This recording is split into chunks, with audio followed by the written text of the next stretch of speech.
अपनी जात से प्यार करने वाला शख्स कभी किसी से सच्चा प्यार कर ही नहीं सकता।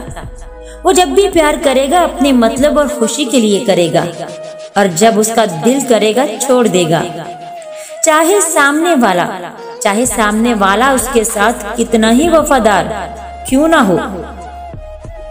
मुझसे अफसोस तू कर मेरे बिखर जाने का, मुझसे अफसोस तू कर मेरे बिखर जाने का, मैंने बुनियाद तेरे दिल में रखी थी अपनी।